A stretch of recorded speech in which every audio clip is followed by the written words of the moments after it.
Like many people, I've converted a bit of my lawn to a mini meadow. It's 2 patches in the front garden, which I did last year. And I did that because it looks really pretty and it supports wildlife, and I'd also hoped that we'd save ourselves a bit of time on mowing. But it hasn't quite turned out the way I hoped. And I think I've made a few mistakes, and they're probably quite common mistakes you might be making too.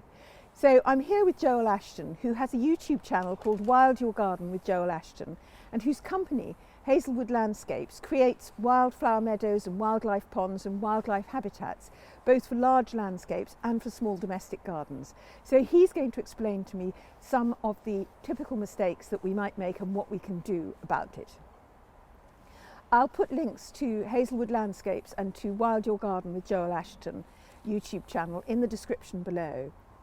And if you're new here, the Middlesized Garden uploads weekly with tips, ideas and inspiration for your garden.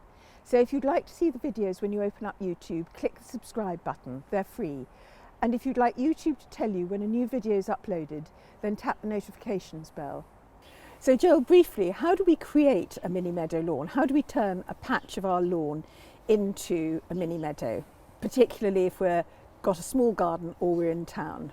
Well, there's a few ways you can do it. I mean, obviously on a larger scale you can strip the turf and sow, and obviously, you know, mechanically it's a big job. But in, of course, a lawn in a back garden, you might have, you know, fruit trees and things in the middle, so you don't want to disturb the roots of any existing, you know, kind of trees or shrubs that you might have dotted throughout the garden. So then you want to retain, and of course you've said about having lots of bees in your lawn later on in the summer, which is great, and of course you don't want to disturb the ground for those purposes. So you can actually plant individual kind of 9 centimetre potted plants into the lawn itself, which is a very good way of doing it. Some people use plugs, but I find particularly with established lawns, the plugs can sometimes be swamped, you know, in their establishment, because of course the grasses are already there. So even if you plant in the dormant season, say now, by the time the spring comes, those grasses are already rooted and they're taking over the plugs. But a 9 centimetre potted plant has a much bigger root structure, so it's got a much better chance of establishing itself within the lawn and surviving and competing with those grasses. So potted plants is one way, and it's probably the best way, I would say. You can, of course, scarify. A lot of people say, well, you know, I haven't got the money to put pots over 200 square metres, you know, can I just scarify and sow the seed? Yes, you can, and it can be a very successful method. But again, because those grasses are there and they're already established, they can therefore, you know, become a bit of a problem when it comes to the seed, you know, trying to germinate and establish itself once the weather warms up and the grasses are already starting to grow. So they're kind of on the back foot, so seed can be a bit of an issue.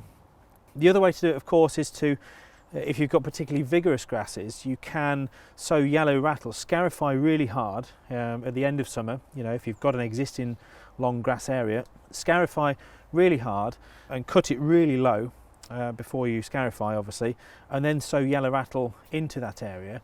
Then the yellow rattle is a parasitic plant that will attach itself to those existing grasses and kind of move its way through the area over the next year or two. Obviously, it's an annual, so it will be in one place one year, and then it'll kind of drift through the meadow over the next 2 or 3 years. But what that does is it then leaves, you know, very weakened grasses in its wake. So then that therefore leaves patches and obviously a lot less vigorous grass behind it. So then the wildflowers have a lot better chance of establishing. So if you're going to use seed, my recommendation would be to cut the area hard, scarify hard, and then sow yellow rattle. Let that work its way through the course of a season, and then sow the seed the following autumn. As I was saying to you earlier, the great thing about my mini meadow lawn is it seems to have a lot of ground nesting bees in it, and they come out in very late in the season, August, September, which is sort of late summer for us in the UK. Yeah. And having looked up what those could be, I think ivy mining bees is the only thing. They're the last bees to come out, I think.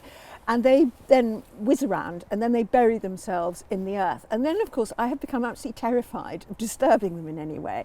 So I'm absolutely terrified of sort of digging it up or anything. So, I mean, it seems to me madness to have a wildflower, wildlife meadow lawn which disturbs the wildlife that's already there. Yeah, so, of course. How would you suggest I balance out this fear of disturbing what's already there and creating a nice mini meadow lawn? I think it is very difficult, particularly on the larger scale projects I do. I find it's very difficult, almost playing God, because you're going in to try and create these habitats, but in the process there's obviously some kind of destruction, and you're unearthing stuff, you're moving stuff, and inevitably there will be casualties, even if they're kind of minuscule. So it's very, very difficult, and as human beings just existing, we're interfering with nature. So I think you've really got to accept the fact you've got to crack an egg to make an omelette, and I think in many senses the wildlife in the long run will benefit from that short-term disturbance. And one of the problems that's hit my mini meadow is that, of course, the perennial weeds, the ground elder, which is really difficult to get rid of and is in the borders, has got into the meadow because we're not cutting it. So what's your advice there? Should I just be digging up those perennial ground elder weeds individually? Well, as many of your viewers will know, ground elder is a bit of a pernicious thug, and unfortunately, really, and I don't advocate the use of chemicals. So, I think you've really got to just sort of get in there and dig it out with a fork, because otherwise, as you know, it will just kind of slowly rampage through the meadow. And I've got a friend who's turned quite a swathe of a lawn. She's got a much bigger garden than I have, actually, and she's turned quite a swathe of it into a bit of meadow, and she's found that it's all got very floppy. It's just very green and very floppy. It's not looking like a sort of wildflower meadow. So what do you think's gone wrong there? Well, that's probably because of the fertility in the ground that is existing, which means that obviously there's a lot of vigour, and there will be a lot of growth early on in the season, April, May time and into June. Grasses generally tend to slow down a lot by the time we get to July and August. So one thing you can do to combat that is to almost see it as a kind of a late summer meadow.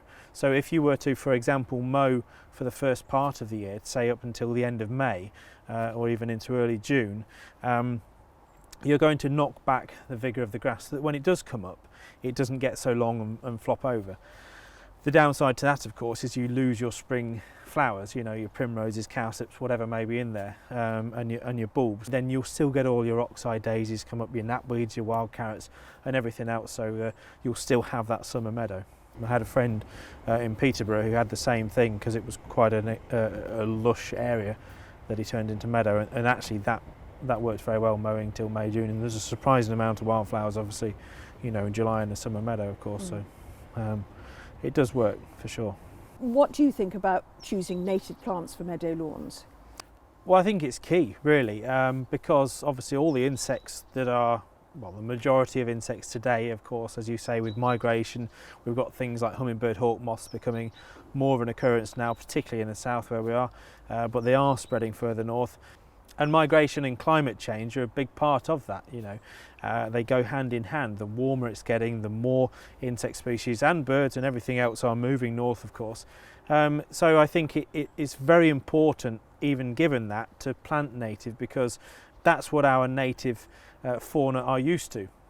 They're used to the kind of indigenous species, the wild carrot, the marjorams, the bird's foot trefoils of the UK, because that's what they have been nectaring on for a long, long time. So if we're introducing, for example, cosmos into a meadow, then yes, that's fine, and it might attract certain species that will nectar on it for sure.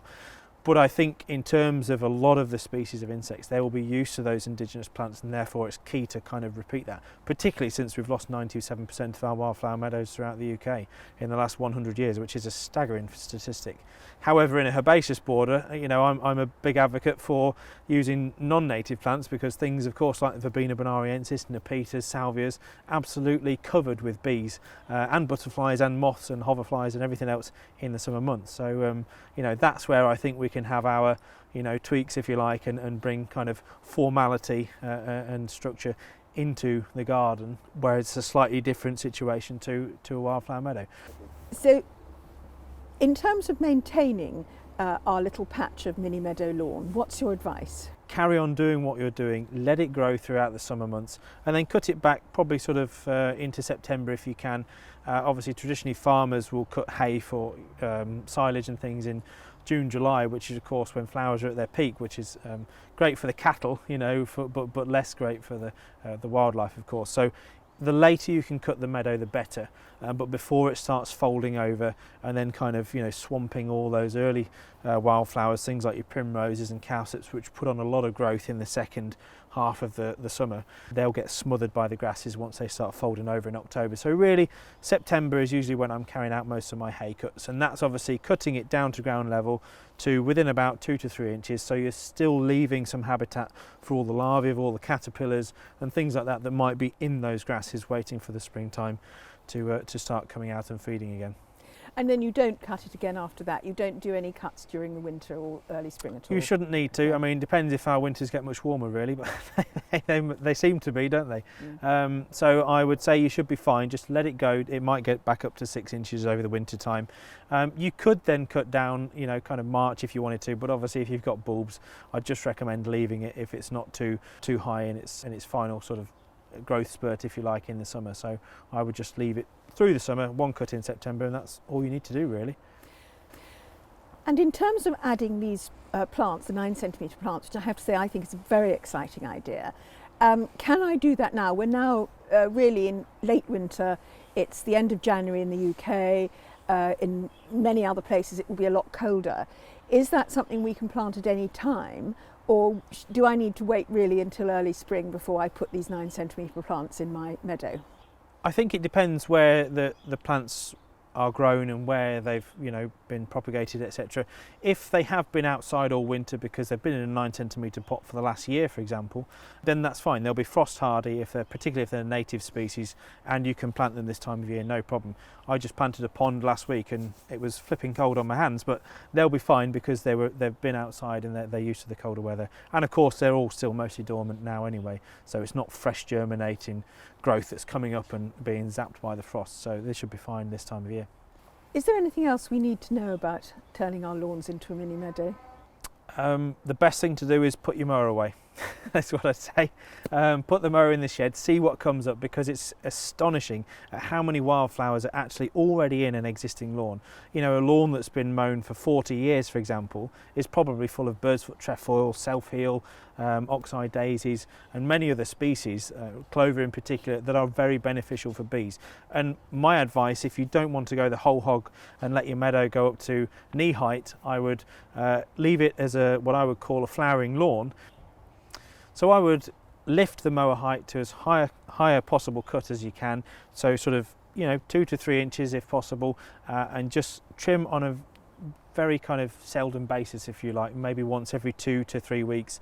Therefore you're going to get a bit of growth, but you can just still keep that slight formality, particularly if it's nearer the house and you want that to be the more formal area. But that way the wildflowers will adapt to flower at a very short height actually, which is of course a lot more beneficial for our pollinating insects.